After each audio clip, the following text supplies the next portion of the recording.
What's going on, guys? I'm back with another one, and I have a spanking brand new suggestion box review for you guys. I just watched a movie called Antichrist, starring Charlotte Gainsbourg, the big homie himself, Willem Defoe, and Storm Achichi Salstrom.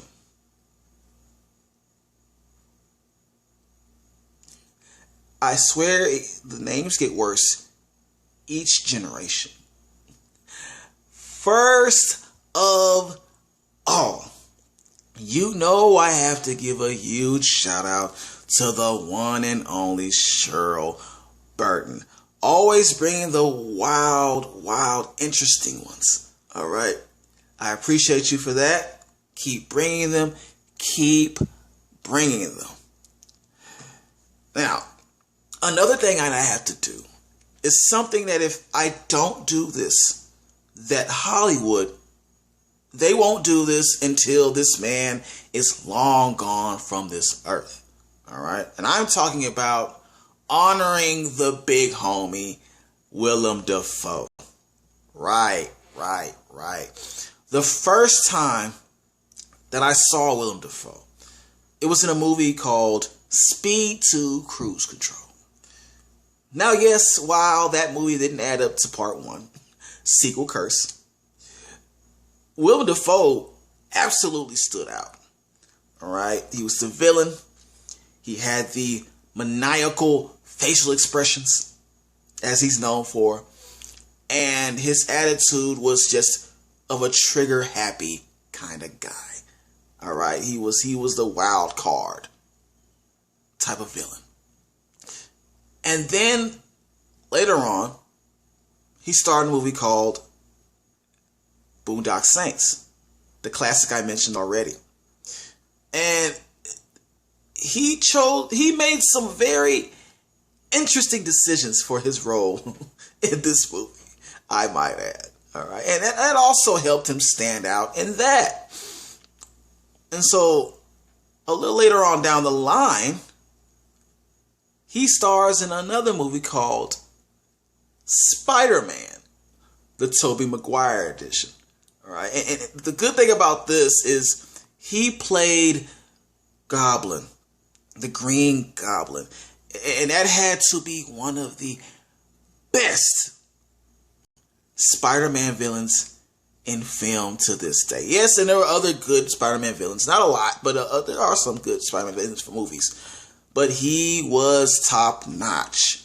All right. He is up there when it comes to Spider-Man villains in a film. All right. His whole conversation with himself in the mirror, with his psyche in the mirror as he went insane was just phenomenal. All right. And then, of course, there was Lighthouse, which was another movie where it showed you how sanity turns into insanity. He's very good with films like this. He is born for films like that. So my question is, will Antichrist be another masterpiece under his belt? We're about to find out. Let's go. Antichrist, for those who don't know, for those who are not aware, you might be aware and don't even know it. I was aware and didn't even realize it until I started watching the movie, that I've seen the previews for this movie years ago. And they were very interesting previews alone. But I just never got around to even saying, hey, let me watch this movie. Until, of course, it was brought up again for me now. And you might be the same. All right. Antichrist. It's pretty much about a married couple who experience a tragedy where they were making love, having sex, and not watching their kid. And the son walks out of the window and falls to his death, sadly.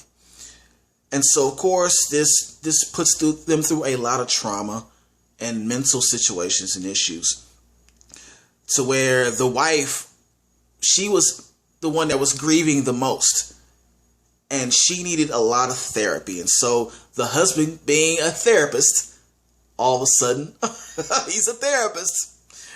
He thought it'd be best if they go back to the cabin that her and her late son went to a while back, to kind of relive what their weekend there was about, and what happened there, and try to trigger some of those memories of her son before,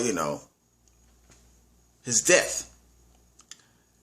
And while they're trying to, and in the process of this, some of the craziest things start to take place, and the wife slowly goes insane. All right. And that's the premise of the movie. Positives. If there ever was an award to go out for most graphic image in a film, or images in a film, Antichrist would win the award for this. Okay? Let me explain this. This movie, it doesn't know what the word hold back means. It shows everything. Nothing is unrevealed in this movie. There are sex scenes in this movie that are so in detail that if this movie were put out around the same era as Caligula, or that movie that Sylvester Stallone did that was considered porn, this movie would also be considered porn. Okay? And I'm not complaining. I'm just saying this movie, it doesn't play well with censorship. Doesn't like censorship at all, I see. And it's a friend of mine.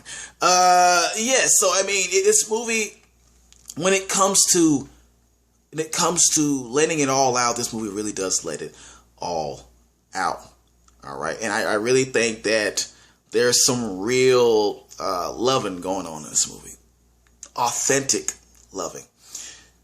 And also the violence and the gore is just so in your face with this movie. I'm telling you right now. Another thing we should get to for positives. The visuals. The visuals in this movie were quite stunning to me. They were stunning. They even though some people won't get a lot of these visuals, I got it. It really did go with the movie. There was a scene where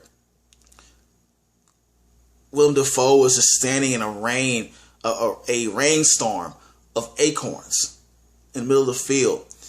And I remember them hearing a sound earlier of acorns steadily falling on the roof in their cabin.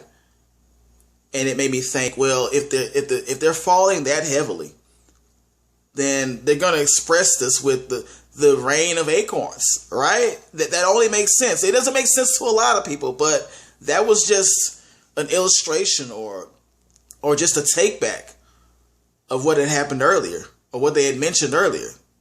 Just to show you that's how hard those acorns are coming down. Okay? But so they just took it to another level. There's a scene where he has mold growing on his hand for some reason, or like spores or something. And if you don't think about it, if you don't really take time to think about that, you won't get it. You won't get it. But you have to really pull back the mind of the director and see where it is coming from with a lot of these visuals. All right. And I'm saying it like this because if I say too much, I'm really going to give away the ending of this movie. I'm really going to give away the true meaning of this movie. All right. Which leads me into yet another positive. This movie it's going to leave you with questions. Now, there are some times when you have questions after watching a movie. It's not a good thing because the movie is open-ended and it felt like it was not finished at all. But with this movie, it for me, it was not an open end. For a lot, it was. I read the history on this movie, or the description of this movie, and there were a lot of speculation of what might have happened or taken place in this movie because it was very confusing for a lot of people. Obviously, there are scenes that might not make sense at first glance, but you have to really go back and watch those scenes. Okay, you have to. It makes you ask the question for me: what took place originally on that trip between her and her son when they first went? All right. So when they now come back to this scene, she's experiencing all these images in her head and seeing all these things that maybe shouldn't be there. And not only her. What is it about that area, that place? I have my theories. But if I say it, that's also going to give a lot of the movie away for people who have not seen it. I think it's very easy to spot it out now. I think if I would have watched this movie at the time it came out, and without seeing all the other movies that came out after this that kind of touched on the same subject like this, I wouldn't have got it either. But seeing the movies that I've seen, I immediately got what was going on personally. As a personal, analyzation of this movie, I got it real quick. Now, I might be wrong, but I feel like I'm very close, if not on point. All right? But yes, there is some innuendos to this film that you're going to have your own, thoughts about and theory on what might have happened or taken place. I like that. Negatives. And there's not a lot of negatives. There's not a lot of negatives going on here. First negative. I just felt like the man being a psychiatrist already was too spot on. Okay? She needed therapy. He also needed therapy. And that was another odd thing. The way he handled this was not the same way she handled it. And she was also vocal about that throughout the movie. Like, why are you not taking this the same way I'm taking it? There might be something to that. There might not. Who knows? You got to watch the movie. But I just felt like maybe he shouldn't have been a psychiatrist. Maybe they should have gone back to the old spot just on a whim, without him having any, background in therapy. Okay? just be there for just to get away and get your mind straight. But no, he had to be a psychologist, for some reason. It just fit too perfectly with that.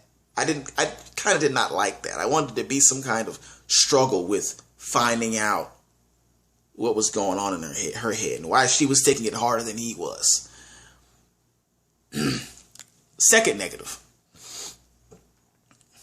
We're going back to those graphic images, man. Even though I enjoyed the images that were brought on in this movie, because I understood what they were trying to do, there are some things with the mutilation of genitals that I was cringing up.